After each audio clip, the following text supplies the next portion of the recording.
Job Touraine, c'est son nom, devrait voir le jour cet été.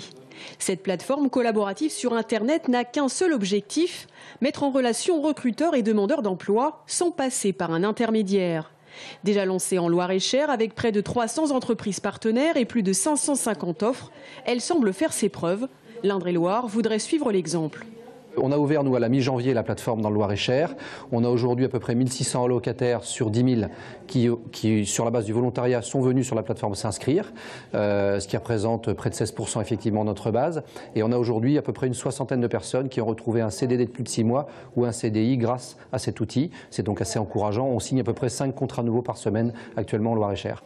Avec la baisse de dotation de l'État concernant le financement du RSA, les départements français doivent désormais mettre la main à la poche. 22 millions cette année pour le Loir-et-Cher, plus de 30 millions pour l'Indre-et-Loire. L'idée est ainsi de réduire au maximum le nombre d'allocataires et ainsi récupérer des points de fiscalité. Job Touraine n'est pas là pour faire des économies au département. Nos administrés nous demandent une chose, c'est résoudre le problème du travail et de la mobilité. Et Job Touraine, grâce à la géolocalisation, permet quelqu'un qui est en vélo ou à pied dans le centre de Bléré, il n'a pas besoin d'avoir une offre d'emploi à 30 km, sachant qu'il n'a pas de voiture. C'est ça, c'est la géolocalisation qui apporte une plus-value, chose que Pôle emploi ne sait pas faire. Vous êtes un numéro, on vous donne un emploi même à 30 km de chez vous, et c'est important d'avoir cette géolocalisation. Cette plateforme permettra aussi de créer une passerelle emploi entre les deux départements, notamment pour les communes limitrophes. À noter enfin qu'une version smartphone devrait voir le jour très prochainement.